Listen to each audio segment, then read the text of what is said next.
An entire airport sits in the middle of Osaka Bay, not beside the water, not near the water.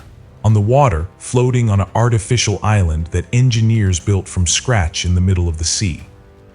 How do you build a runway stable enough for a 400-ton aircraft to land on, when the ground beneath it is sinking into the ocean floor?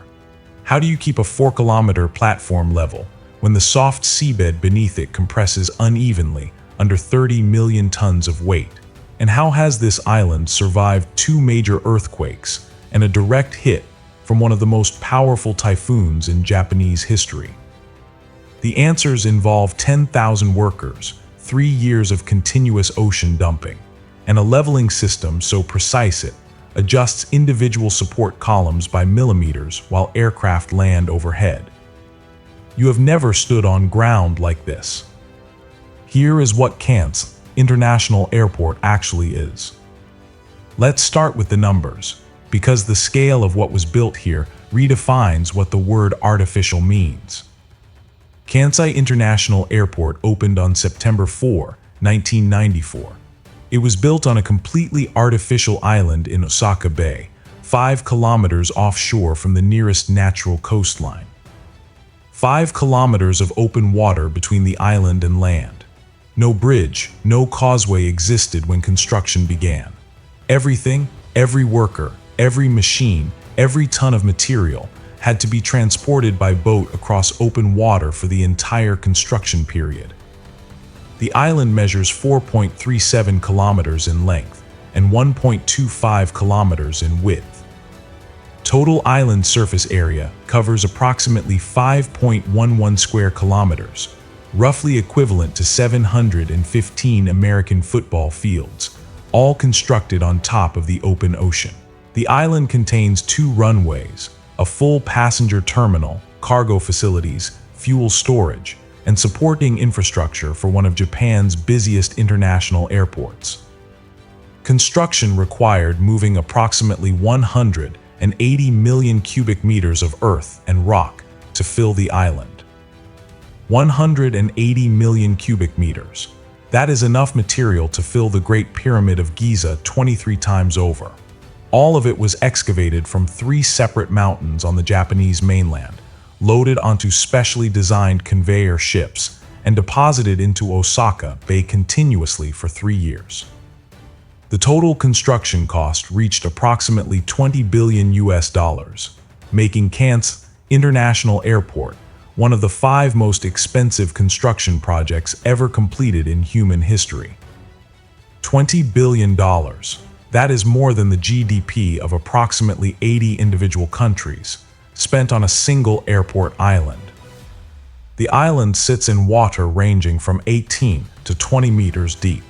Below the water, the seabed consists of alternating layers of clay and sand extending approximately 20 meters, underlaid by deeper clay deposits reaching 200 meters below the seabed surface. This soft geology, critical to understanding every engineering decision that followed, compresses under load. It compresses predictably, measurably, and continuously. The island's perimeter sea wall reaches 8 meters above sea level. The sea wall required 80,000 concrete tetrapod blocks, each weighing 50 tons, roughly the weight of a loaded semi-trailer truck, interlocked around the full perimeter of the island to absorb wave energy and prevent erosion, placing 80,000 individual 50-ton blocks precisely in open ocean water, while simultaneously filling the interior with 180 million cubic meters of material, required 10,000 workers operating around the clock. The access bridge connecting the island to the mainland stretches 3.75 kilometers over open water. It carries both a 6-lane highway and a dedicated railway line. The bridge is deliberately designed in 2 separate parallel structures rather than one, specifically so that if an earthquake or storm damages one structure, the other can continue operating for emergency access. So how do you build stable ground in the middle of the ocean on top of soft compressible clay? The engineering answer is one of the most ambitious geotechnical experiments ever attempted. The fundamental problem was this: The moment you start depositing millions of tons of fill material onto a soft clay seabed, that clay begins compressing under the load. It does not compress uniformly. Different sections of the seabed have different clay thicknesses, different water content levels, and different compression rates. An island that settles unevenly becomes a runway that tilts, and a tilting runway is an unusable runway. Think of it like placing a heavy book on top of a wet sponge. The sponge compresses under the book's weight, but if the sponge is thicker on one side than the other, it compresses more on the thick side, and the book tilts. Now imagine the book is 4 kilometers long, and aircraft need to land on it. That is the engineering problem Kansai faced.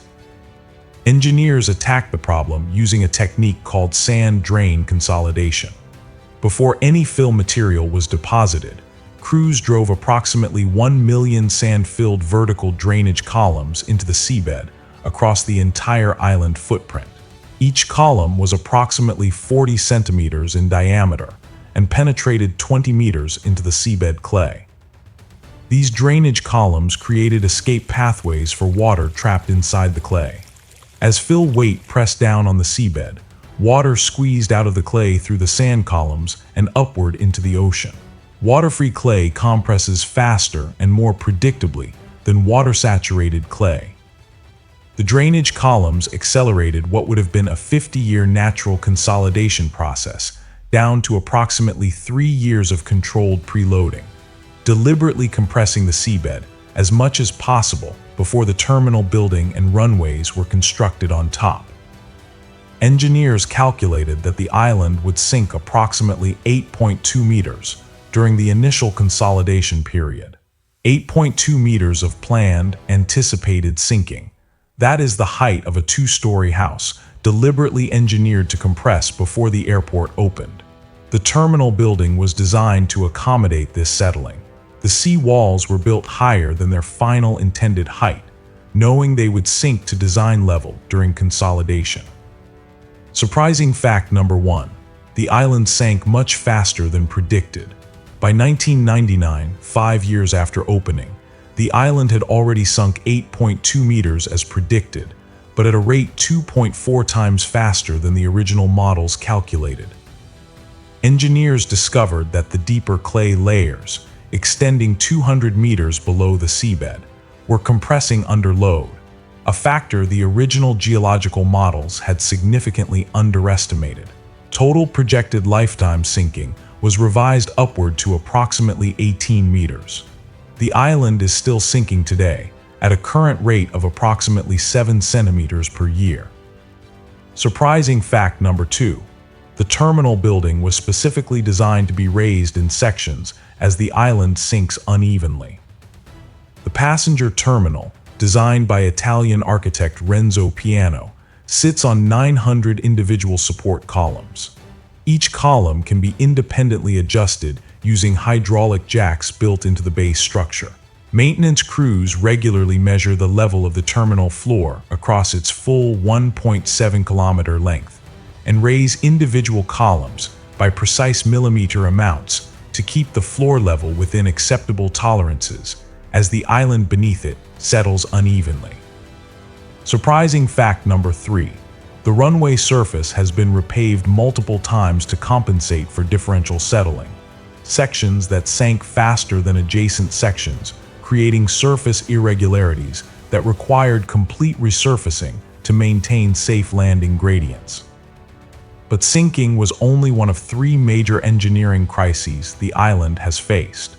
Typhoons and earthquakes tested the structure in ways that exceeded the original design assumptions, and the results revealed both the genius and the limitations of what was built.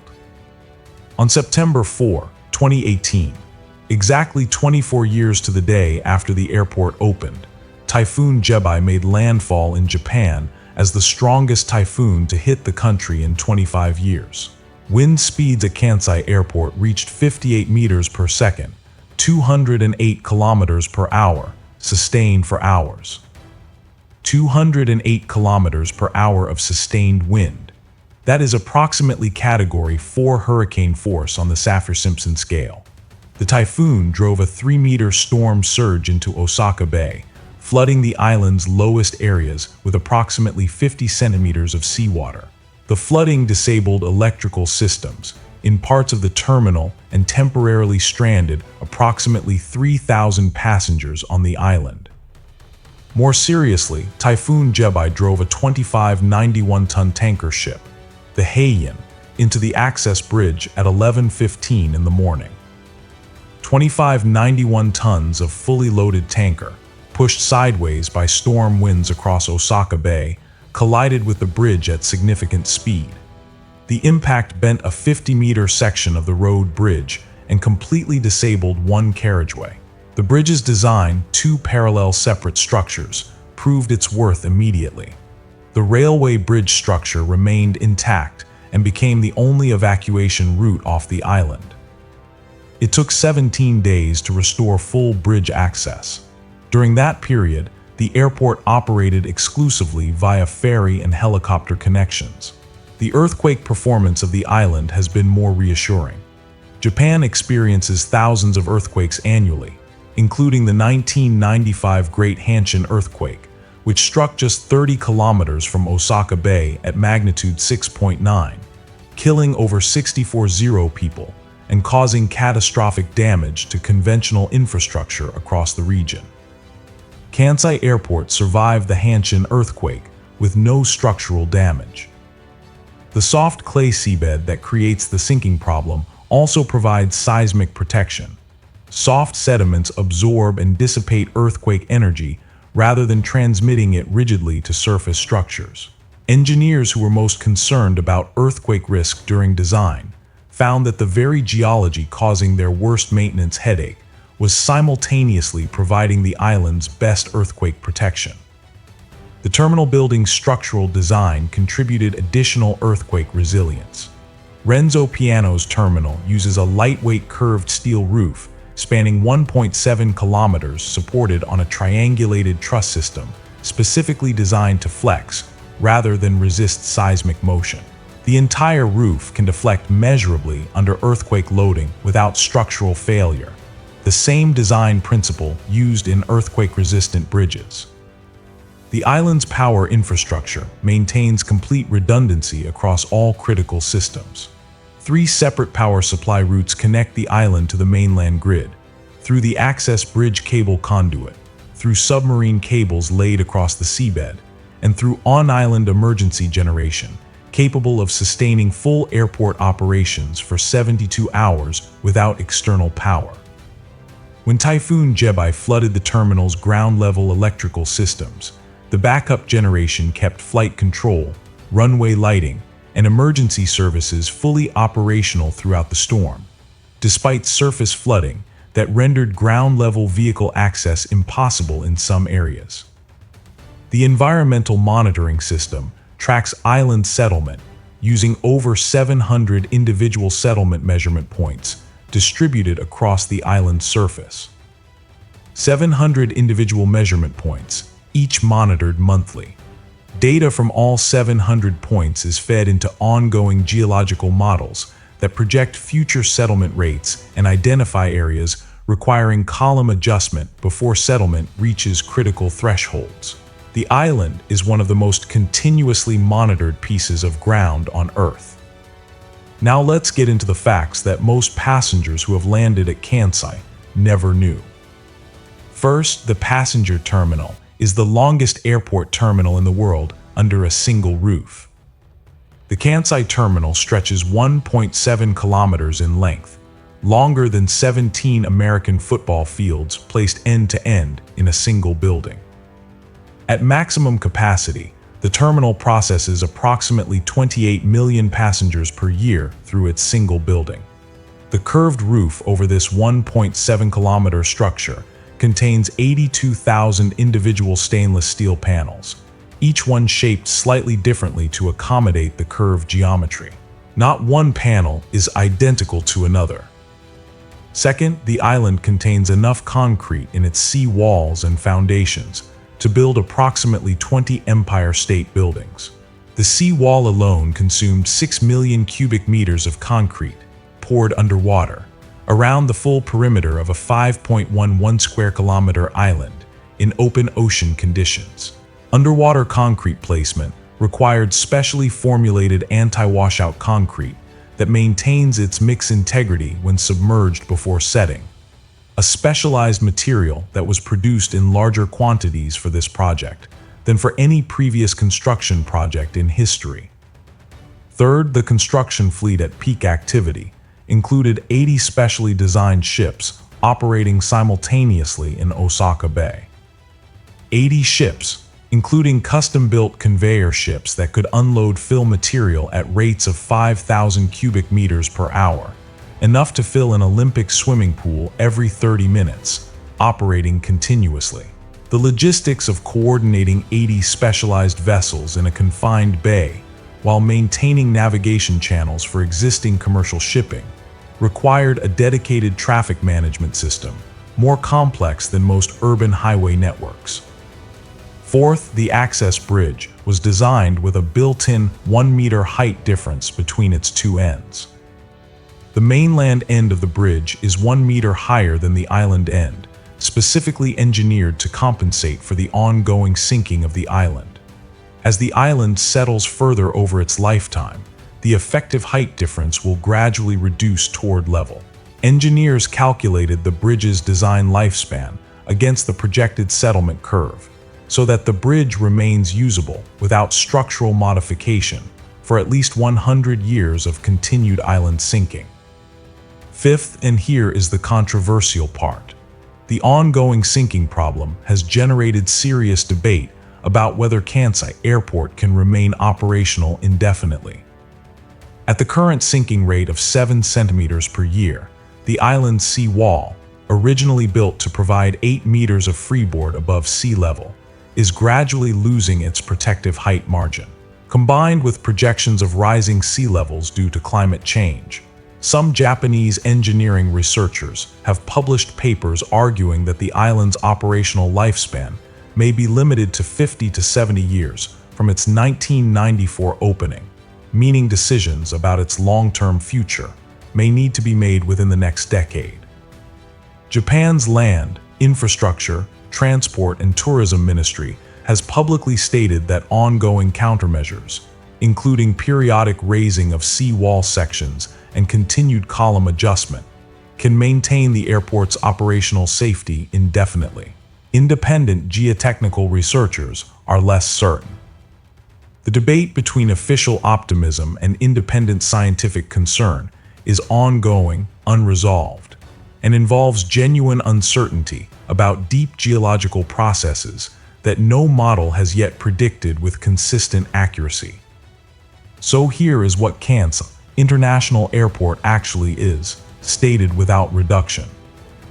An artificial island covering 5.11 square kilometers, built from 180 million cubic meters of material excavated from 3 mountains, deposited in 18 meters of open ocean by 80 specialized ships operating simultaneously, constructed at a cost of $20 billion, designed to sink 18 meters over its lifetime, supported by 900 individually adjustable columns, monitored by 700 settlement sensors measuring monthly, surrounded by 80,000 50-ton concrete blocks, connected to land by a 3.75-kilometer bridge built in 2 parallel structures specifically, because one would eventually be struck or damaged.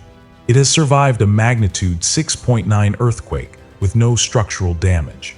It survived the strongest typhoon in 25 years with flooding and bridge damage, but no runway failure and no loss of life. It processes 28 million passengers per year from a single 1.7-kilometer terminal, and it is still sinking 7 centimeters per year, every year, continuously, as you read this. Every aircraft that lands at Kansai touches down on ground that did not exist 35 years ago, that is slowly returning to the sea, and that requires continuous human intervention to remain flat enough for that landing to be safe. Here is the question worth sitting with.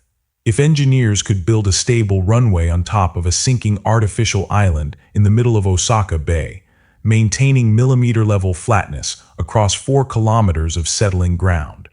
What does that tell us about where the actual boundary between possible and impossible sits in infrastructure engineering? Maybe the boundary was never about the ocean depth, or the seabed geology, or the typhoon risk. Maybe it was always about whether the engineers were willing to build something that required maintenance forever, not just during construction, but permanently, for as long as aircraft need to land. If this changed how you see the world, hit subscribe. We uncover the truth behind things you thought you already knew. Right now, an aircraft is on final approach to runway L at Kansai International Airport. The pilot's instruments show a perfectly flat, perfectly level runway surface. The island beneath it is 7 centimeters lower than it was 1 year ago. 900 hydraulic columns are holding it flat. The aircraft touches down,